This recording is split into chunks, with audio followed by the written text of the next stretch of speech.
Baik, assalamualaikum warahmatullahi wabarakatuh. Di sini saya akan menjelaskan tentang pengertian audit internal, di mana audit mutu internal merupakan proses pengujian yang sistematis, mandiri, dan terdokumentasi untuk memastikan pelaksanaan kegiatan di sebuah instansi pendidikan sesuai prosedur dan hasilnya telah sesuai dengan standar dan mencapai tujuan. Baik, selanjutnya itu ada tujuan dari audit internal, di mana tujuannya itu untuk memberikan nilai tambah dan melakukan perbaikan operasi organisasi. Hal itu dilakukan untuk melalui pendekatan yang sistematis, disiplin untuk mengevaluasi dan melakukan perbaikan atas keefektifan manajemen risiko, pengendalian, dan proses yang jujur, bersih, dan baik.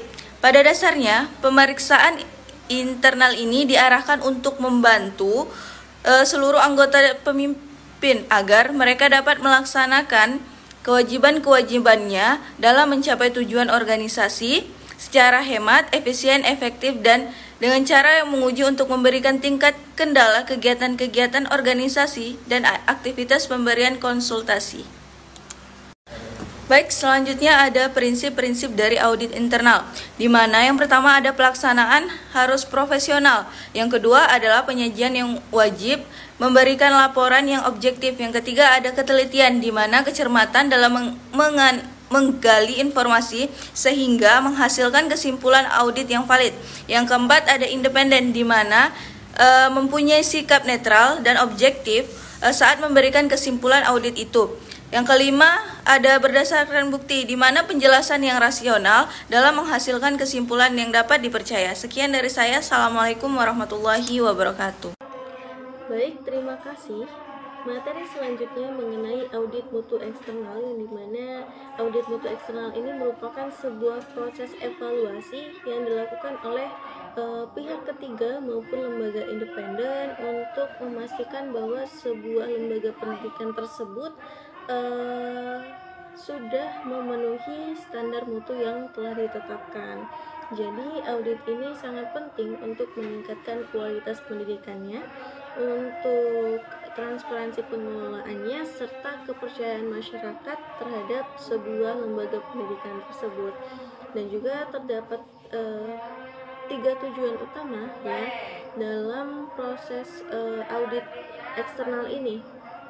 Yang pertama itu bisa meningkatkan transparansi dan akuntabilitas. Jadi audit eksternal ini membantu sebuah lembaga pendidikan itu untuk menyajikan informasi-informasi yang jelas dan juga akurat kepada pemangku kepentingan. Jadi dengan dilakukannya audit ini semuanya menjadi lebih transparan, sehingga pihak-pihak yang berkepentingan itu dapat memahami kinerja dari organisasi tersebut lebih baik gitu, sehingga bisa mendorong akuntabilitas manajemen dalam pengelolaan sumber dayanya.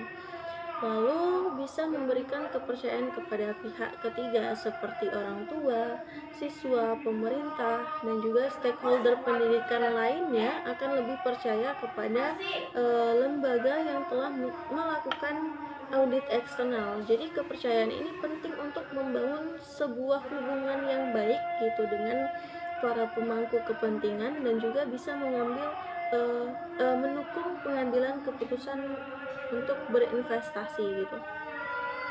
Lalu bisa mengidentifikasi area yang perlu diperbaiki.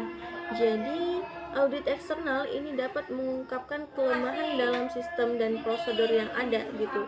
Dengan mengidentifikasi area yang membutuhkan perbaikan, organisasi dapat mengambil tindakan yang diperlukan untuk meningkatkan efisiensi, bisa untuk mengurangi risiko, dan juga memaksimalkan potensi pertumbuhan. Untuk proses audit eksternal sendiri, yaitu dimulai dari perencanaan audit gitu. Jadi dengan menentukan tujuan dari auditnya, ruang lingkupnya, dan juga pendekatan yang akan digunakan, sehingga bisa mengidentifikasi area mana yang akan diaudit, menetapkan tim auditornya, dan juga mengembangkan rencana kerjanya. Jadi pada tahap ini auditor itu melakukan penilaian awal terhadap risiko yang mungkin akan dihadapi gitu. Lalu setelah dilakukannya perencanaan, dilakukan pengumpulan dan analisis data. Jadi auditor itu mengumpulkan bukti-bukti melalui wawancara, bisa observasi dan juga pengumpulan dokumen yang relevan gitu. Misalnya laporan keuangan, kebijakan dari sebuah lembaga pendidikan tersebut dan juga prosedur operasionalnya. Setelah data dikumpulkan, jadi auditor itu menganalisis informasi untuk mengidentifikasi polanya, tren, anomali, dan juga yang perlu ditindaklanjuti gitu. Jadi analisis ini membantu dalam menilai kepatuhan dan efektivitas sistem yang ada. Lalu setelah dilakukannya pengumpulan data dan juga analisis data, dilakukannya pelaporan dari hasil audit tadi gitu. Jadi yang pertama, auditor itu menyusun laporan yang mencakup temuan, kesimpulan, dan juga rekomendasi berdasarkan analisis yang telah dilakukan tadi. Jadi laporan ini berisi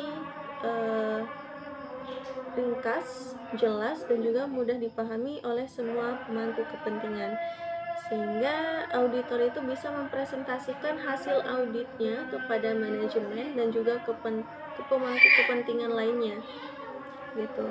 Tahap terakhir yaitu tindak lanjut, yang dimana setelah laporan disampaikan, pihak manajemen diharapkan untuk menindaklanjuti rekomendasi yang diberikan gitu. Jadi auditor dapat melakukan tindak lanjut untuk memastikan bahwa rekomendasi telah diimplementasikan dan dampaknya terhadap kinerja organisasi. Baik, adapun manfaat dari audit eksternal ini yaitu bisa meningkatkan kualitas dari pendidikan tersebut. Jadi dengan memastikan bahwa metode pengajarannya, memastikan kurikulum serta fasilitas yang disediakan atau yang digunakan itu memang benar-benar mendukung sebuah proses pembelajaran gitu. Dan juga bisa memastikan kepatuhan terhadap standar pendidikan, mengidentifikasi dan pengurangan risiko. Jadi dengan mengetahui potensi masalah lebih awal, lembaga pendidikan itu bisa mengambil langkah-langkah pencegahan untuk mengurangi risiko yang akan terjadi. Lalu juga bisa meningkatkan efisiensi operasional, meningkatkan kepercayaan pemangku kepentingan, dan juga bisa memfasilitasi perbaikan berkelanjutan, meningkatkan daya saing, dan juga menyediakan umpan balik yang konstruktif. Baik, sekian yang bisa saya sampaikan. Kurang lebihnya saya mohon maaf. Terima kasih. Wassalamualaikum warahmatullahi wabarakatuh.